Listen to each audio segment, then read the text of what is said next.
जय शनिदेव, जय श्री राम भाइयों। आज का जो हमारा विषय है नारियल से गुप्त धन की खोज, इसके बारे में आज हम चर्चा करने वाले हैं, विश्लेषण करने वाले हैं। अगर आपने चैनल को सब्सक्राइब नहीं किया तो सबसे पहले चैनल को सब्सक्राइब, फॉलो करिए, लाइक करिए, शेयर करिए। देखिए भाइयों, आप सब लोग जानते हैं कि हमारे खानदान में लगभग 5 पीढ़ियों से इंद्रजाल विद्या, नारायणी विद्या, अघोरी विद्या ये चलती आ रही है। और हमारे जो दादा गुरु थे सबसे बड़े विद्वान तांत्रिक पंडित थे। इसी वजह से मैं आपको सही जानकारी देने की कोशिश करता हूँ, तो वीडियो को पूरा देखिए, ध्यान से देखिए। तो देखिए, जो तंत्र शास्त्र है, जो इंद्रजाल विद्या है, अघोरी विद्या है, तो उसमें ये नारल से गुप्त धन की खोज, नारल से गुप्त विद्या, गुप्त शक्ति की खोज, इसके बारे में बताया गया है। तो देखिए, नारल से गुप्त धन की खोज कैसे की जाती है। जो आम साधक होते हैं या फिर बहुत से लोगों को तंत्र मंत्र में जो रुचि होती है, तो ऐसे लोगों को मैं हमेशा सही जानकारी देने की कोशिश करता हूँ। तो देखिए, जो अपना जो सनातन धर्म है, सनातन धर्म में जैसे 3 गुण है, सतोगुण है, रजोगुण है, तमोगुण है। तो जो तमोगुण है भाइयों, तमोगुण से जो तंत्र शास्त्र बना है, ठीक है, तमोगुण से तंत्र शास्त्र बना है, तो उसमें ऐसी बहुत सी बातें उसमें बताई गई है। अभी क्या है कि ये जो कुछ प्रयोग होते हैं, ये जो कुछ मंत्र होते हैं, इतने तो आसान नहीं होते। इसके लिए तो गुरु का आदेश, गुरु का आशीर्वाद और गुरु के सानिध्य में सीखना पड़ता है, जानना पड़ता है। फिर भी मैं आपको जितना हो सके उतना आपको मैं समझाने की कोशिश करूंगा। तो देखिए, गुप्त धन की खोज नारल से कैसे की जाती है। पहले तो आपको ये समझना है कि भाई गुप्त धन क्या होता है। जो जमीन के अंदर सोना चांदी होता है, जो खजाना होता है, उसको गुप्त धन कहते हैं। तो भाई गुप्त धन की खोज नारियल से फिर कैसे की जा सकती है, बराबर। अब देखिए, नारियल जो होता है कि भाई नारियल का तो खोजने में इस्तेमाल करते हैं। जैसे आप देखते हो कि जो कुछ लोग, आम लोग नारियल से पानी भी देखते हैं, कुछ तांत्रिक भी लोग देखते हैं। मतलब जमीन के अंदर की जो गुप्त बातें होती है, जो हमें आंखों से दिखाई नहीं देती, उसको देखने के लिए, उसको खोजने के लिए नारियल का उपयोग किया जाता है, ठीक है। अभी इसमें प्रयोग कैसे करने का, क्या मंत्र है, क्या विधि है, पूरा मैं आपको ध्यान से बताने वाला हूँ, ठीक है। अब जैसे बहुत से लोगों के सवाल होते हैं कि गुरुजी हमारे घर में कुछ गुप्त शक्ति है या फिर कुछ गुप्त विद्या है। गुप्त विद्या यानी किसी ने कोई टोटका किया करने की, ऐसा उसको गुप्त विद्या बोलते हैं। किसी ने अघोरी विद्या किया, कोई किसी ने बंगाली विद्या किया, तो उसको गुप्त विद्या बोलते हैं। गुप्त शक्ति यानी कोई आत्मा है, कोई प्रेत आत्मा है, तो उसको गुप्त शक्ति बोलते हैं। और गुप्त धन यानी जमीन के अंदर की गुप्त बातें, वो कुछ भी हो सकता है, पानी भी हो सकता है, धन भी हो सकता है, उसको गुप्त धन, गुप्त बातें बोलते हैं। तो देखिए, नारियल से उसका प्रयोग कैसे करना है, ठीक है। तो देखिए, अभी मैं तो आपको बताने वाला हूँ, लेकिन फिर भी मैं आपको दोबारा कहना चाहूँगा कि भाई ये जो प्रयोग होती है, गुरु के सानिध्य में, गुरु के सलाह से, गुरु के सामने ही, गुरु का गुरु मंत्र सिद्ध करने के बाद, गुरु करने के बाद ही करना चाहिए, ठीक है। फिर भी मैं आपको बताने जा रहा हूँ। तो देखिए, क्या करना है भाइयों। जैसे मान लीजिए कि आपको ऐसे लगता है कि भाई आपके घर में हो, खेत में हो, कहीं गुप्त धन है, तो आपको एक नारियल लाना है। जैसे नारियल आपको कब लाना है, तो देखिए, आपको शनिवार के दिन हो या फिर पूनम का दिन हो या फिर कोई अमावस्या का दिन हो, तो आपको ये जो नारियल है उसी दिन आपको सुबह लाना है, पवित्र होकर लाना है। और जब आप नारियल लाओगे तो उस नारियल को आपको क्या करना है, एक काले कपड़े के ऊपर आपको उसको रखना है और दक्षिण दिशा की तरफ मुंह करके आपको बैठना है। और नारियल के ऊपर से कम आपको जो काला जो धागा होता है, काला धागा आपको 11 बार ऐसा घुमा के बांधना है। और उस नारियल पर आपको हाथ रख के मंत्रों का जाप करना है। लगभग 1008 बार वो मंत्र आपको बोलना है।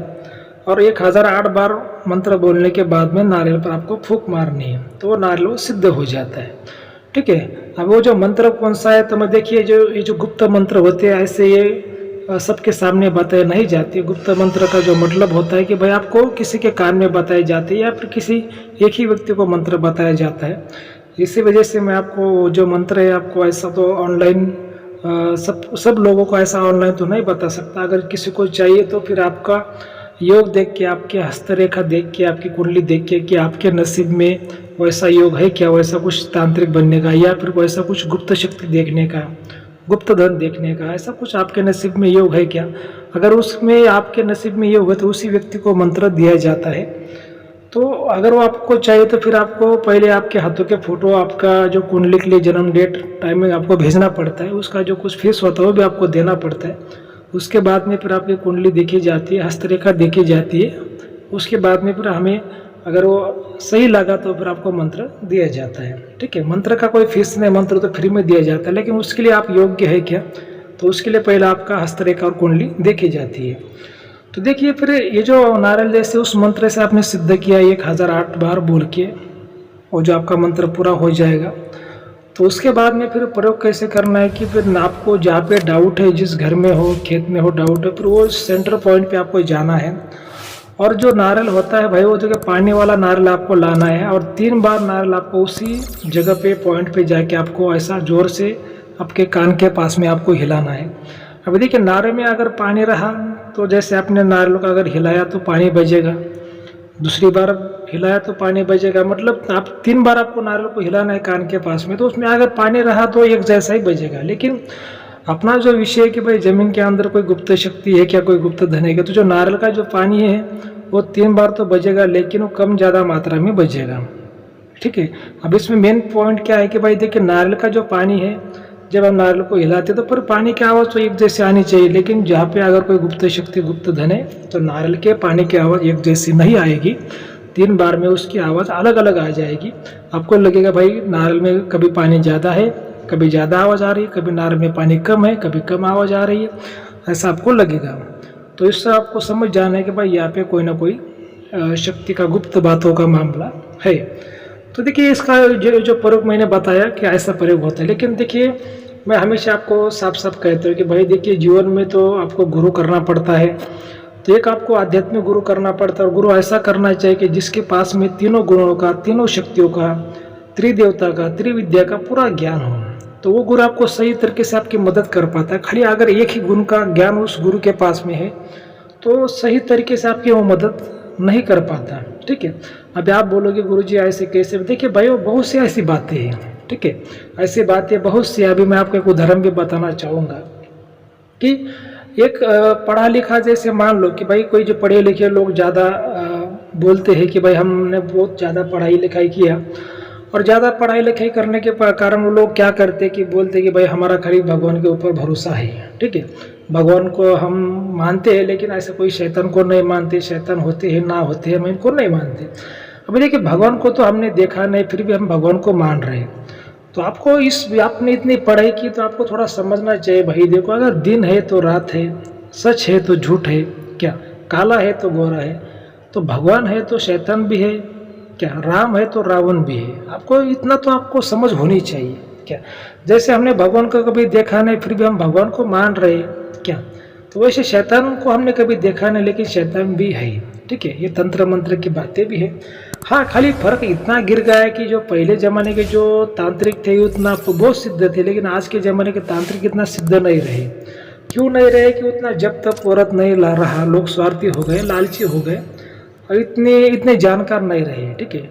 लेकिन जैसे मैंने आपको बोला कि जैसे राम है तो रावण है, तो वैसे ही भाई वो देखिए कि भगवान है तो शैतान भी है। तो ये तंत्र मंत्र विद्या की बातें पहले सनातन धर्म में, तंत्र शास्त्र में हुआ करती थी, लेकिन आज के ज़माने में भले वो बातें हो या फिर ना हो, हम इसका तो दावा नहीं करेंगे, लेकिन ऐसे बातें पहले हुआ करती थी, तंत्र शास्त्र में बताया गया है। लेकिन ये जो सब बातें आपको गुरु के आदेश पर करनी पड़ती है, अच्छे गुरु की आपको सलाह लेनी पड़ती है। और देखिए ये जो विद्या होती है भगवान से बनी होती है, अगर कोई भी विद्या का आप दुरुपयोग करते तो विद्या आपसे चली जाती है। आपको क्या है कि विद्या का अच्छा उपयोग करना है, समाज के हित के लिए आपको उसका उपयोग करना है, किसी गरीब की भलाई के लिए, किसी धर्म कार्य के लिए आपको इसका उपयोग करना है, ना कि खुद के स्वार्थ के लिए करना है। बहुत से लोग क्या है कि 99% लोग तंत्र शास्त्रों को बदनाम क्यों कर रहे हैं कि भाई वो खुद तंत्र शास्त्र का जो उपयोग खुद के लिए कर रहे हैं, खुद के स्वार्थ के लिए कर रहे हैं। देखिए खुद के स्वार्थ के लिए अगर आपने तंत्र शास्त्र का उपयोग किया तो विद्या बार बार काम नहीं आती, एक ही बार आएगी, विद्या चली जाएगी। आपको किसी दूसरों को भलाई के लिए, समाज के भलाई के लिए, धर्म कार्य के लिए, धर्म के भलाई के लिए आपको इसका उपयोग करना है। ऐसी बातें होती है भाइयों। तो जो नारियल से गुप्त धन की खोज, इसके बारे में आज का हमारा वीडियो था, ये पूरा हो गया। आपको अच्छा लगा तो चैनल को सब्सक्राइब करिए, फॉलो करिए, लाइक करिए, शेयर करिए। जय श्री राम, धन्यवाद।